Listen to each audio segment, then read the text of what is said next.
primer lugar, les quiero agradecer la invitación y poder estar acá. ¿Me escuchan bien? En primer lugar, al señor gobernador. ¿Quiere tenerlo a la mano? ¿No? ¿Ponemos acá? Bueno.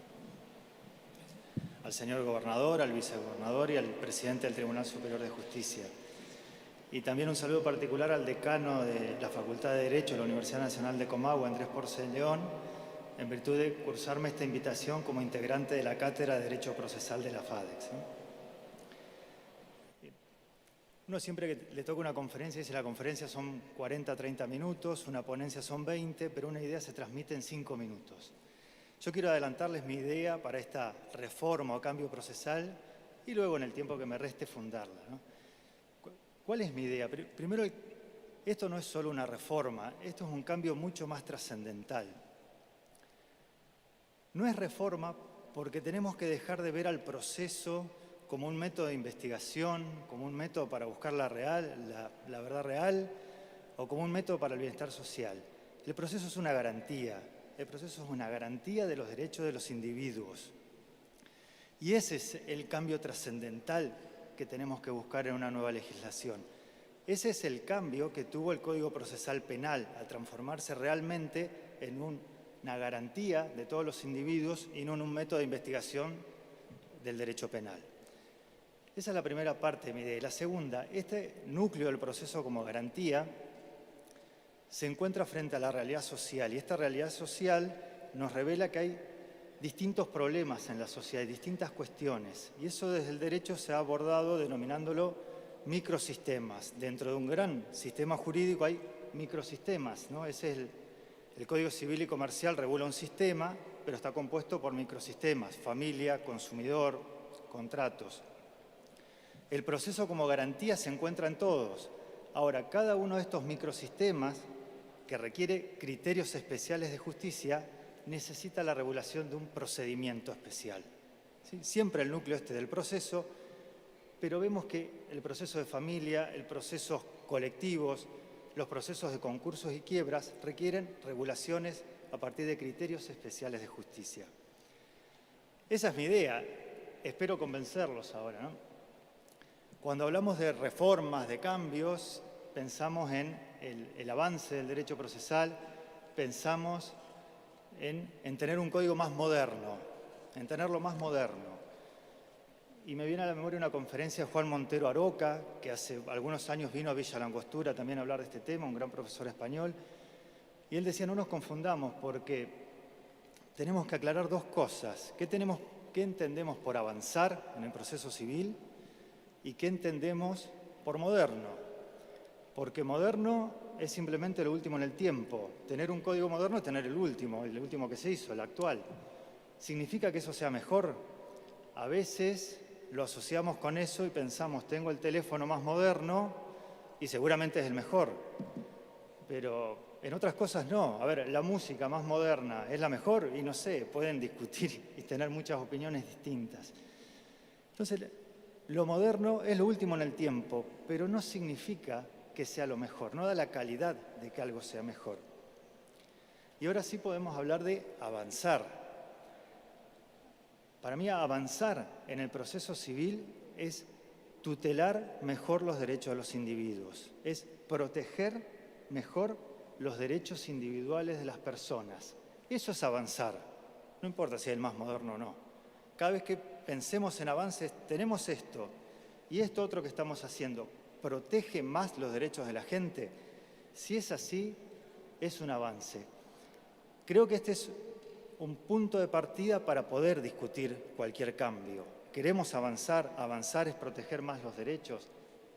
Lo propongo tomar como punto de partida para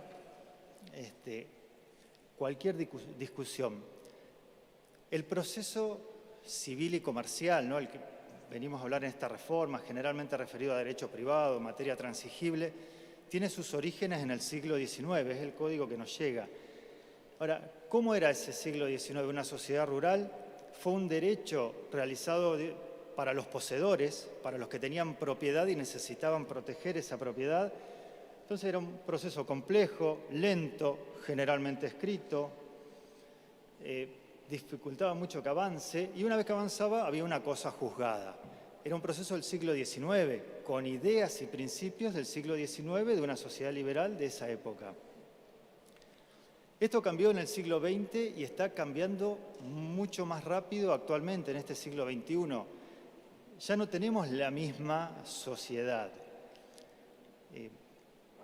Me muerdo la lengua por decir una frase en latín porque no debemos hacerlo y debemos hablar claro, ¿no?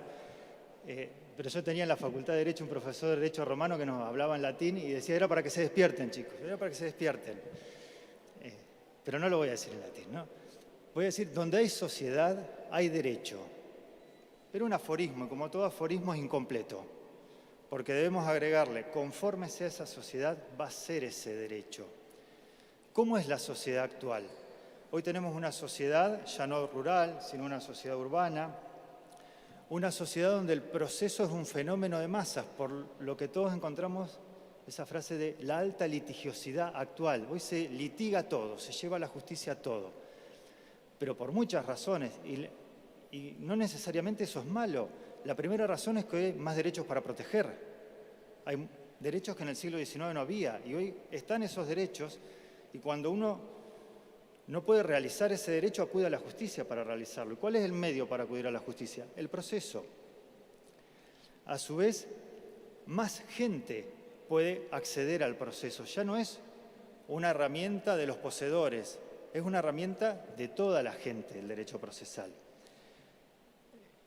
Esto nos obliga a cambiar el paradigma y hoy este fenómeno de masas que es el proceso, su importancia radica en la efectividad práctica. La gente necesita ir a la justicia y si va a la justicia, ¿encuentro una solución o no la encuentro? ¿No? Se necesita esa efectividad práctica. Si pensamos en el código del siglo XIX, que es el que nos llega ahora, escrito, formal, complejo, ¿cuáles son los avances? ¿Qué estamos haciendo para avanzar y adaptarlo a esta nueva sociedad? Por ejemplo, hablamos de oralidad, ya no un proceso totalmente escrito, sino un proceso con bases orales. Sí, simplifica, es más rápido. Hablamos de la digitalización, hablamos de muchas cosas que hacen que el proceso tenga esta efectividad práctica. Vuelvo a mi idea central, ¿no? Ha cambiado la sociedad, necesitamos un nuevo proceso para esta sociedad y un proceso que proteja más los derechos. Cuando pensamos en el proceso, todos pensamos, voy a la justicia a reclamar. Técnicamente sería mi derecho a la acción, ¿no? Tengo derecho a acudir a los tribunales, esa es la acción procesal. Pero en nuestra mente, acudir a la justicia es algo mucho más amplio. Es la garantía de acceso a la justicia. Para que esta garantía sea universal, yo lo dividiría en dos aspectos al problema que nos trae. Un aspecto material del acceso a la justicia es que exista una adecuada inversión en bienes, en recursos, en capacitación. Si no tenemos esto, es muy difícil acceder a la justicia. Y eso no es un problema del proceso, es de la falta de recursos. Lo denomino un aspecto material, por darle un nombre. Y otro aspecto es el normativo. ¿Cuál es la normativa procesal adecuada que más sirva para acceder a la justicia? Pero siempre la norma, siempre el derecho está condicionado por la realidad social. Depende de los recursos, la inversión, las instalaciones, los medios que tenga, va a ser la normativa procesal que puedo implementar. Quiero hacer un par de menciones dentro de lo que es este aspecto material de un par de cosas nada más. Primero, la importancia de la digitalización.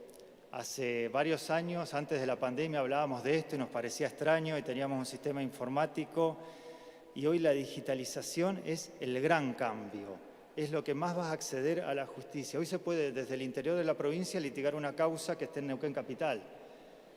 En la digitalización hay que avanzar mucho, se hizo mucho, pero prestemos atención, en el Poder Judicial no hay todavía expediente digital, hay un ingreso digital del expediente y lo seguimos imprimiendo en cada oficina. Un abogado, una abogada, cada presentación que hace en la oficina judicial se imprime y se agrega al expediente. En eso se debe avanzar más para realmente tener un expediente digital, como se ha trabajado en los juicios de apremio. Esto también trae la firma digital. De nuevo, la firma digital deben acceder todas las personas que litiguen, no solamente los jueces o algunos funcionarios, porque no nos confundamos que yo ingrese con una clave informática al sistema, le puedo llegar a dar el nombre de firma electrónica a eso, pero no es una firma digital y no tiene el valor de una firma digital. Avanzar en la firma digital, en la digitalización, y esto no solo de los organismos jurisdiccionales, también debemos hacerlo en todos los otros organismos del Poder Judicial. En muchos se hizo, por ejemplo, si hoy un juez pide una licencia es totalmente digital, pero también había que digitalizar, por ejemplo, los registros públicos, el registro público de comercio, el registro de la propiedad inmueble, que se puede hacer todo digital. Cuando hablamos de digitalizar o del acto procesal con firma digital, no le tengamos miedos. Es una nueva forma, ¿no? El acto jurídico tiene formas, que es la forma es cómo exteriorizo mi voluntad. Y siempre pensamos que exteriorizamos la voluntad de forma escrita. Bueno, ahora simplemente hay nuevas formas. Y esas nuevas formas las tenemos que traer e implementar. Mucho de esto nos cambió la pandemia, porque antes teníamos mucha duda, no, pero un archivo PDF se puede modificar, prefiero el papel, y hoy la pandemia nos obligó a acelerar en esto y creo que estamos todos de acuerdo en la necesidad de implementar nuevas formas. Y un interrogante más les traigo en esto que va a influir en el proceso. ¿Qué utilización le vamos a dar a la inteligencia artificial? ¿Ya lo estamos pensando? ¿Podemos implementar la inteligencia artificial en los órganos judiciales? ¿En la abogacía? ¿Un abogado puede recurrir a la inteligencia artificial? ¿Los jueces podemos? El 85% de las causas en los juzgados de juicios ejecutivos son apremios. Generalmente la mayoría se digitalizan. ¿Se puede aplicar la inteligencia artificial en esos juicios para tramitarlos? ¿Que lo haga un algoritmo, que es la palabra de moda? Y si me dicen que sí, el año pasado se dictaron 14.000 sentencias en apremios. ¿Los puede hacer alguien un mecanismo por inteligencia artificial? ¿Puede dictar una sentencia un algoritmo? Y si piensan que sí, la revisión de esa sentencia, ¿la puede también hacer otro algoritmo? Yo no lo sé, traigo el interrogante, pero son cuestiones que hay que discutir. La implementación de la inteligencia artificial en todos los procesos judiciales, tanto jurisdiccionales como particulares. Vamos a la última parte, ¿no? Este aspecto material, todo esto nos va a condicionar la norma procesal que podamos crear, ¿no? Este aspecto normativo. Me gusta destacar una opinión que desarrolló Andrea Meroy, profesora de la Universidad Nacional de Rosario, que ella trabajaba mucho el tema, lo que ya les adelanté, del aumento de la litigiosidad en la sociedad actual, que nos lleva que a su vez está unido a la aparición de microsistemas dentro del derecho y que cada uno de estos microsistemas requiere criterios especiales de justicia, ¿no? El problema en el derecho de familia, el problema en consumidor, los juicios colectivos, ¿sí? Son problemas particulares. Entonces tenemos un problema que es la efectividad práctica del proceso. El proceso hoy es un fenómeno de masas. Hay nuevas especialidades, muchas más y cada vez más dentro del derecho. Y la aparición de microsistemas, ¿sí? Todo esto es la realidad. Creo que hay un núcleo para la regulación de esto, que es el proceso, pero luego se deben contemplar las particularidades de cada uno.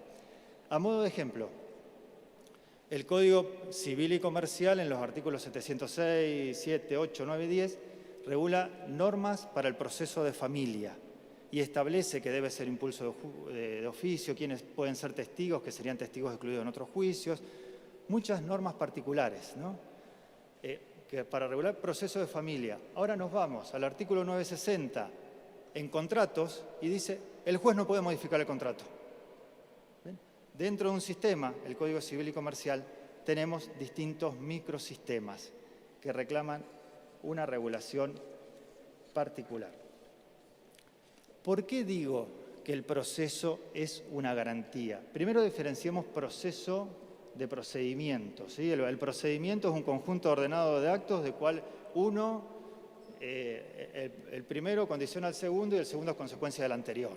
Y cuando compramos algo y leemos las instrucciones, 1, 2, 3, 4, seguimos esos pasos. Eso es un procedimiento. Pero ahora el proceso es un método de debate entre dos partes iguales ante un tercero imparcial. Es decir, el proceso es un método de debate. No es un método de investigación, un método de debate para solucionar conflictos. Y es distinto al procedimiento. Siempre se dice, el proceso es un medio de realización del derecho sustancial. Tengo un contrato, incumplió el contrato, reclamo acudiendo a un proceso, realizo el derecho sustancial. Pero al mismo tiempo, el proceso es una garantía de los derechos individuales de quienes están litigando. Es una garantía frente a la actuación del Estado y de la otra parte, para evitar la arbitrariedad de quien interviene. Esta garantía, estos presupuestos para construir un proceso no son legales, son constitucionales y convencionales. No importa si los ponemos en el Código Procesal Civil y Comercial, van a estar igual. Por ejemplo, el artículo 8 de la Convención Americana establece garantías judiciales. Redacten el código que redacten, tiene que respetar eso. Por eso es una garantía. Las garantías siempre son mecanismos para la protección de los derechos y las tenemos en la Constitución. Tenemos garantías institucionales con la división de poderes, la forma republicana de gobierno, la publicidad de los actos públicos, la libertad de prensa. Son garantías institucionales. Pero también tenemos garantías procesales. La Constitución garantiza el acceso a la jurisdicción, garantiza el derecho a peticionar a las autoridades, garantiza la inviolabilidad de la defensa en juicio. Y si prestamos atención, la Constitución también nos da garantías en sentido estricto. El amparo, el habeas data, el habeas corpus. ¿Qué son? Son procesos. Son procesos. La garantía es el proceso, es la garantía de los derechos del individuo. Por eso decimos que el debido proceso es una garantía innominada, es la suma de todo esto. El proceso como garantía. Ahora, yo les conté, estas garantías, además de estar en la Constitución, vienen de la Convención Americana, que es el artículo 8. Y todos hablamos del 8 y del 25, pero nos olvidamos del 1 y el 2 de la Convención Americana. Respetar y garantizar establecen. Los Estados deben respetar los derechos que están en la Convención y garantizarlos. Garantizar significa que los órganos del Estado no pueden afectar arbitrariamente los derechos de la Convención. Los órganos del Estado no lo pueden hacer. Los jueces son órganos del Estado que actúan mediante el ejercicio de la jurisdicción. No pueden afectar arbitrariamente los derechos de los individuos. El deber de garantizar implica que el Estado debe organizar el ejercicio del poder público de manera que asegure los derechos de los individuos. ¿Sí? Fíjense cómo todo esto es un límite a este actuar de los jueces. Y hago un paréntesis, porque una de las cosas a discutir va a ser el rol de los jueces. Yo creo que tiene que ser dentro de esto, respetando la Convención Americana. Y es muy común y nos gusta decir que el juez debe ser director del proceso y no un mero espectador. Me tomo esta pausa para leerles 2 párrafos. El nuevo código pretende fundamentalmente elevar la autoridad del juez y aumentar sus poderes. Esta es, por todas las razones expuestas, el principio del presente, la directiva fundamental de la reforma. El juez es el órgano al cual el Estado confía el deber esencial de actuar la ley a través del procedimiento. En el fondo, la cuestión se encuentra en el renovado concepto de dignidad y autoridad del Estado fascista y de sus órganos, lo cual no sería concebible con un juez que asistiera espectador impasible y a veces impotente como si fuera un árbitro en un campo gimnástico que se limita a señalar los puntos y a controlar que sean observadas las reglas. En cambio, directamente la más celosa y la más alta función y responsabilidad del Estado, sucede entonces que el juez tenga una precisa dirección del proceso. El juez aun si la relación controversial es de puro derecho privado, debe estar fornido de todos los poderes ordinarios y disciplinarios indispensables con el fin de que el proceso no signe ni se desvíe. Debe ser el director y el propulsor vigilante, solícito, sagaz. Liberadas las partes de poner el tema decidendum, todos los medios y el ritmo quedan en mano del juez. Leí bien, leí fascista. Cuando se habla de que el juez no debe ser un mero espectador, debe ser un director, todo esto, el origen de esa distinción es esto. Es la relación que hizo Dino Grandi, ministro guardasellos, que sería el ministro de Justicia de Mussolini, al presentar el Código Italiano en 1940. Ahí hizo esa distinción. Lo presentó el mismo día que se conmemoraba la marcha sobre Roma y se reunían Hitler y Mussolini en Florencia. Podemos discutir las funciones del juez, pero yo les pido, abran los ojos, que hablar tan livianamente de esto era lo que se dijo en la Italia fascista de 1940. Con lo cual no estoy de acuerdo y por eso prefiero ver al proceso como una garantía y al juez dentro de ese margen. Respetar y garantizar. ¿Cómo, si vamos a construir ahora un código procesal nuevo con este paradigma, creo que tenemos las bases y los presupuestos, que es el artículo 8 de la Convención Americana, ¿sí? Es un conjunto de requisitos que deben observarse en todos los procesos a fin de proteger los derechos de las personas. Esto dice la Corte Interamericana.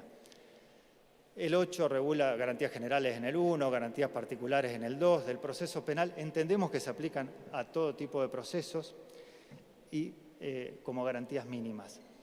Y mi última idea, que es trasladando el voto de Sergio García Ramírez en el caso Usón Ramírez con Venezuela, magistrado de la Corte Interamericana. Y él hace un voto razonado y dice que las garantías del artículo 8.1, juez independiente, imparcial, designado ante el proceso, que decida en un plazo razonable y demás, son presupuestos procesales. Sin ellos solo hay apariencia de proceso, ¿sí? Es decir, deben estar estos presupuestos para que algo sea proceso. Si no hay juez independiente, imparcial, designado ante el proceso, no hay proceso. El derecho internacional se presenta acá como un límite a las competencias de los Estados. Y el límite a cualquier discusión de la reforma es ver esto del proceso como garantía. Muchas gracias.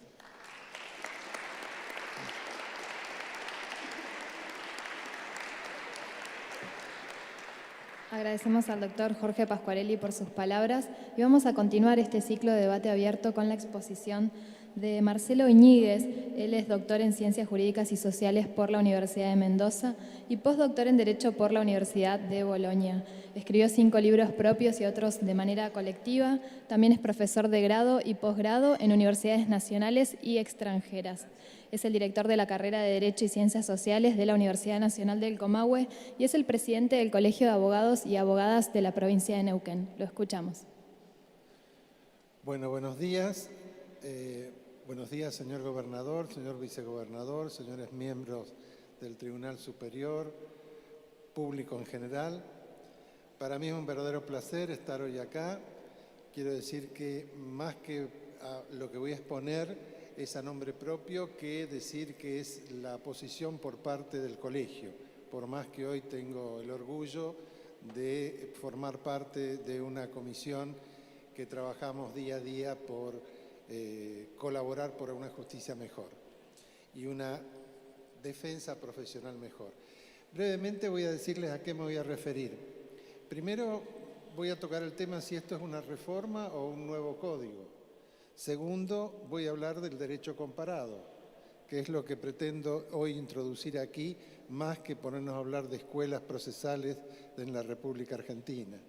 En tercer lugar, pensar un proceso para Neuquén, como lo veo con unas líneas generales, y después sí voy a tocar temas muy puntuales para dar ejemplos prácticos de cómo uno considera que podríamos tener un proceso que sea más simple para la gente, más rápido, o por lo menos para que dure un plazo razonable y que sea justo. La polémica de reforma o nuevo código. Cuando uno dice reforma, mejora lo existente o incorpora algún tipo de modificación que puede producir un resultado, simplemente un resultado de actualización. Lo que nosotros pensamos es que acá debe haber un nuevo código. Nosotros tenemos que descartar absolutamente, no todo, pero tenemos que descartar una visión y una forma como se llevaba adelante los procesos judiciales, civiles y comerciales. Fíjense que en materia penal no hubo ningún problema en hacerlo, y Neuquén lo hizo, fue líder en toda la Argentina, y a partir de ahí comenzaron a mirar a Neuquén con una visión distinta. Nosotros creemos que en materia civil y comercial también se puede hacer lo mismo. En el derecho comparado, si vamos al derecho comparado, hay una gran cantidad de países, Alemania, Italia, Estados Unidos, Canadá, en América Latina, Brasil, y no sigo nombrando, pero todos países que desde el año 2000 en adelante reformaron su sistema procesal. ¿Por qué? Cambiaron su sistema procesal más que reformaron. Porque la insatisfacción de la respuesta a la justicia era genérica. Esto no es un problema de la Argentina ni de Neuquén, es un problema planetario. La gente no se consideraba satisfecha en la respuesta judicial. ¿Qué se hizo? A grandes rasgos, ya voy a precisarlo un poco más, se invirtieron los procesos y los juicios comienzan con la prueba. Los juicios comienzan con la prueba. Entonces, ¿esto qué hizo? Hizo, por ejemplo, se insistió en el discovery norteamericano y canadiense, donde yo me presento a un juez y le pido medidas probatorias. Todo lo que yo obtengo de eso se llama evidencia. Esa evidencia, cuando está dentro de un proceso judicial, va a ser prueba. Pero yo me muevo por la evidencia. Acá lo que hay que hacer es evitar los juicios. Acá hay que evitar que la gente caiga en un proceso judicial. Esto lo llama lo precontencioso Alemania, lo llama la técnica preventiva de composición en Italia, la referencia probatoria en Francia, las preacciones en Inglaterra, lo llaman la prueba proactiva o la prueba temprana en Brasil, la prueba. Yo busco evidencia. ¿La evidencia qué me permite? Me permite la negociación. Estamos hablando civil y comercial. No estamos hablando áreas de familia, no estamos hablando áreas donde el orden público, que el Estado sí tiene que intervenir y con un activismo, digamos, relevante. Estamos hablando en materias, digamos, disponibles, de derechos disponibles, donde todos somos adultos y donde todos queremos negociar y obtener respuestas sencillas, rápidas y justas. Esto es lo que han hecho actualmente. El Código de Brasil, por ejemplo, del año 2015, las estadísticas que está dando Brasil es que el 40% se negocia. En Estados Unidos el 2/3 se negocia. Es decir, si yo tengo una evidencia, ¿qué me permite a mí con la evidencia? Miren lo que dicen los brasileros. Permite evaluar la conveniencia de encarar un juicio. Contribuye a reformular y mejorar la estrategia jurídica. Favorece la oportunidad de comunicarse y conversar con la otra parte. Posibilita mejores condiciones institucionales para la promoción de cambios culturales. Acá tenemos, así como el Código Procesal Penal produjo cambios culturales, tenemos que producir cambios culturales en materia civil y comercial. No tenemos que ver que la única fuente es la litigación. La única fuente no es la litigación, es la negociación, es la conciliación, es el arbitraje. Es decir, hay otros institutos. Facilita la seriedad sustantiva y argumental del planteo. Disminuye la economía y constituye un medio para favorecer la igualdad entre las partes. Es decir, yo me presento a un juez, a ese juez tengo un accidente de tránsito, A ese juez le solicito que me pida las cámaras de seguridad para ver quién fue el que trasladó, quién fue el que realmente impactó, cómo fue el suceso del accidente. Yo me presento y le digo que un médico acerque una pericia médica y que la compulse con un perito médico para ver qué daño traje. Y me he constituido en una evidencia que indudablemente en un proceso de composición podemos hacerlo privadamente. Sí requerimos al juez que nos colabore con esta medida, pero es una tarea propia de la profesión.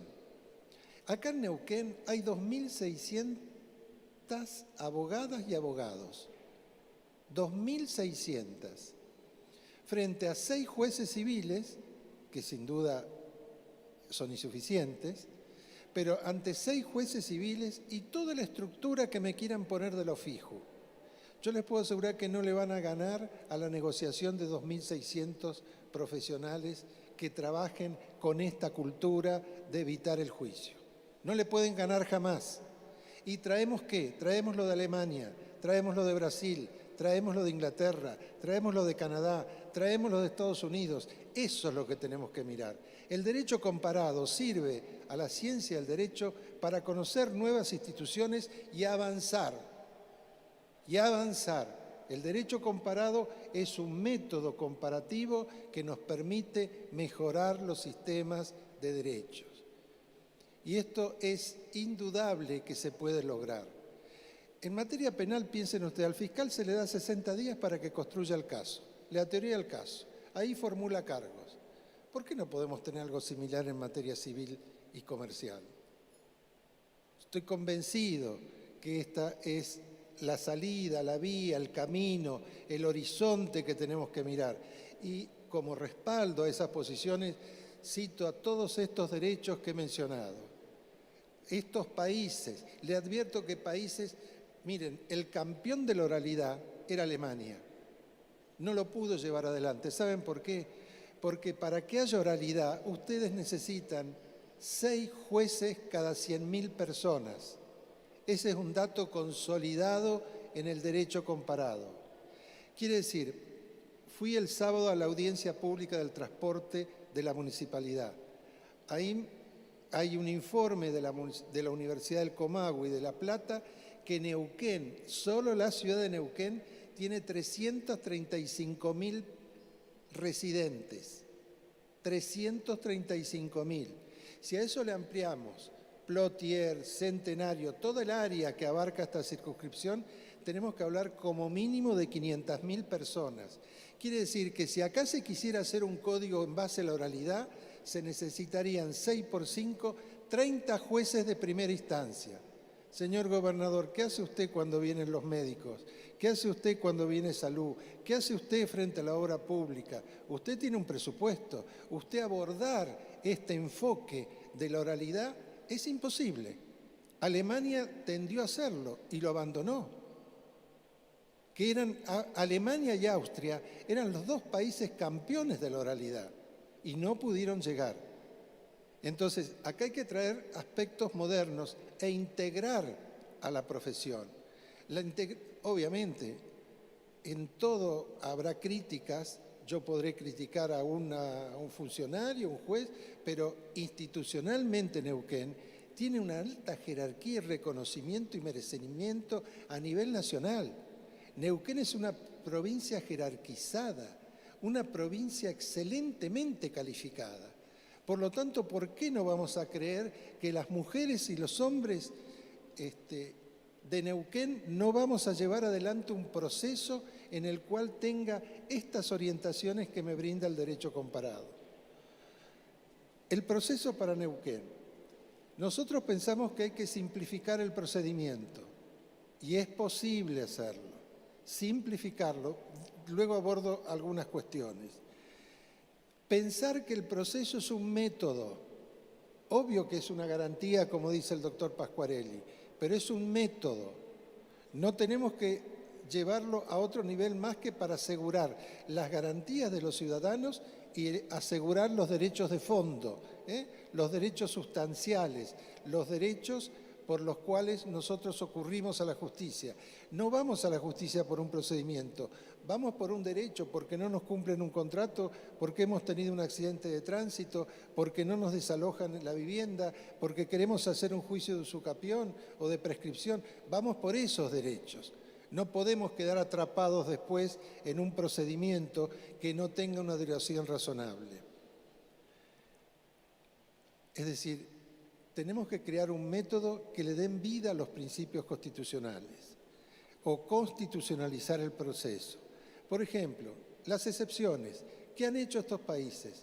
Las excepciones en estos países las llevan para el final. No hay una etapa previa que nos demore, van para el final.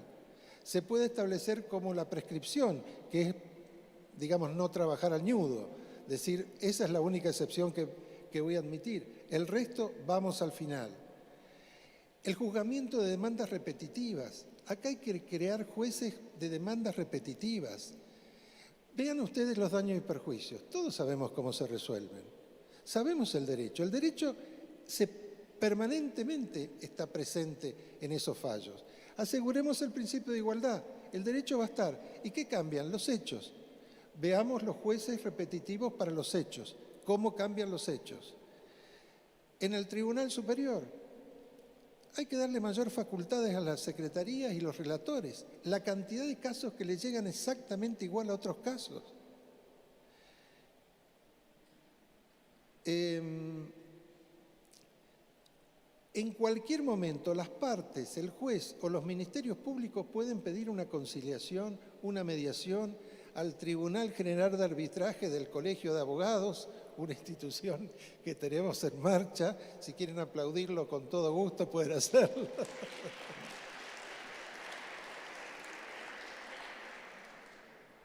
Es decir, que el juez, hay muchas veces que dice, el juez se enfrenta ante un dilema cuando ve la desigualdad de los profesionales, que hay un abogado que es muy bueno y otro abogado que no es tan bueno, entonces que el juez no puede en su conciencia tolerar esa desigualdad que se presenta.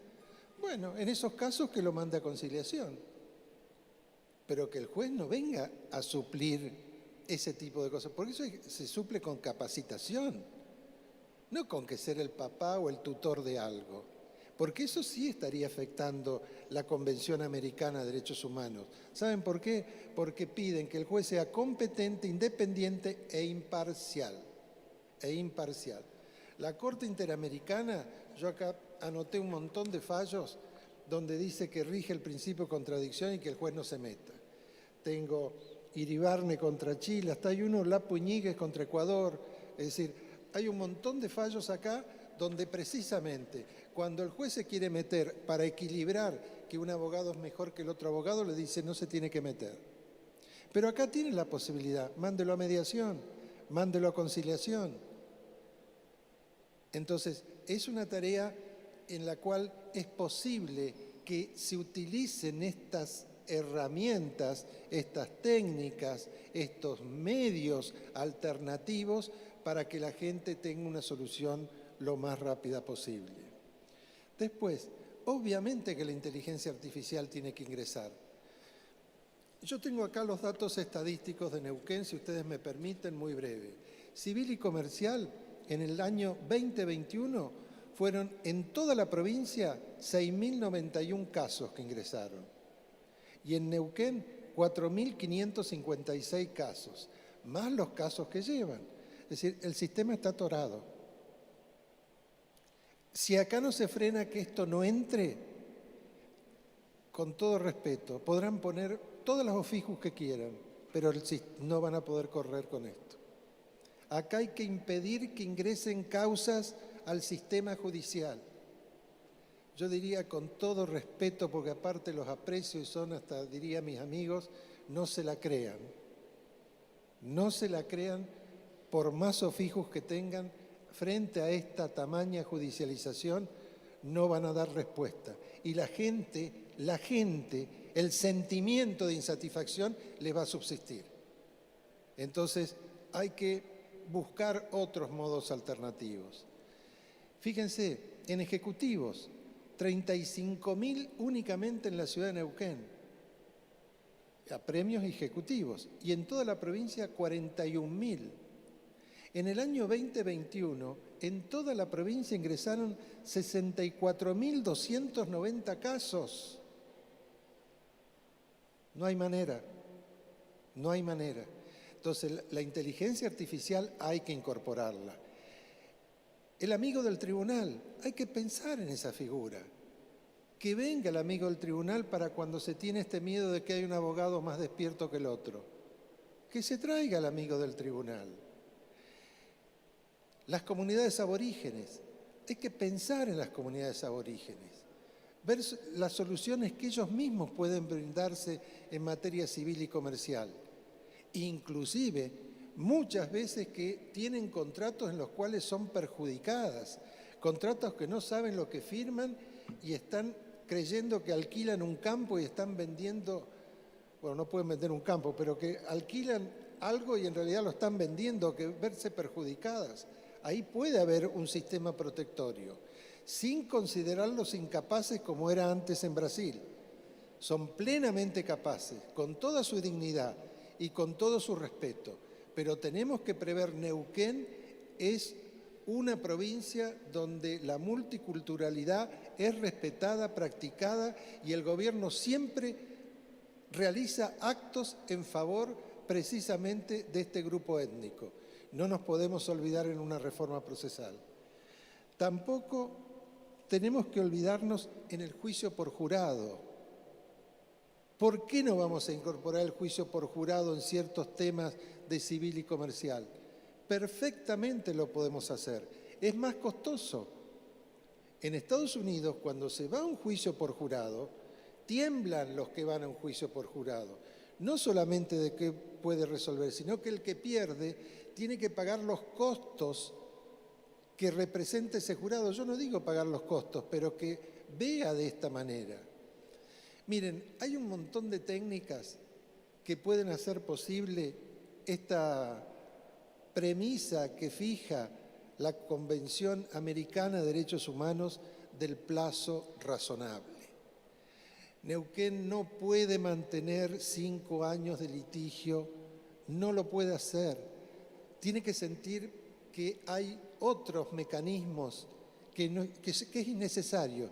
Tiene que sentir que eso es innecesario. Nada más. Y creo que de esta manera le vamos a poder dar una respuesta mejor a la población. En síntesis, lo que hemos venido a hablar acá es que Neuquén necesita un nuevo código, no una reforma. En segundo lugar, pensar en que requerimos necesariamente de mirar al derecho comparado, mirar estas legislaciones que yo he mencionado recién. Miren, Estados Unidos, las últimas reformas las terminó en el 2019. 2019. Quiere decir que evidentemente la insatisfacción es genérica. Entonces tenemos que abordarlo de esa perspectiva. Alemania lo hizo en el 2006, Francia, Italia, España. Un autor de Pavia, de la Universidad de Pavia, muy curioso, Michele Tarufo, escribe y dice que Italia, me causó tanta gracia, Italia en la última reforma dejó algunos aspectos de oralidad, pero que los italianos, para la audiencia que tienen que ir, que el juez o el tribunal tiene que estudiar ante el caso, que se demora, que al final, aunque la norma no lo permite, se recurre al procedimiento escrito. Brasil ha hecho cosas muy piolas. Esto les pido disculpas al Poder Judicial, le pido disculpas. Por ejemplo, media hora que se retrasa la audiencia, se suspende. El juez no puede hacer esperar a las partes. Los jueces tienen plazo para dictar sentencia, la tienen que dictar. Si no, pierde la jurisdicción. Es decir, esto es un ida y vuelta. Somos los abogados que tenemos que cambiar la cultura y son los abogados públicos, es decir, nuestros amigos y colegas operadores públicos, los jueces y funcionarios, los que también tienen que cambiar la cultura. Todos tenemos que pensar que el proceso tiene que ser razonable. No me quiero meter, pero habrá que hablar en algún momento y abordar esta temática del horario de atención al público. Si es posible que sigan atendiendo 6 horas por día y 5 días a la semana. Es decir, necesitamos algo nuevo. Estamos convencidos que tenemos un grupo de gente extraordinaria para hacerlo al modelo neuquino, con asesoramiento y procurando de darle una justicia mejor para toda la población. Muchas gracias.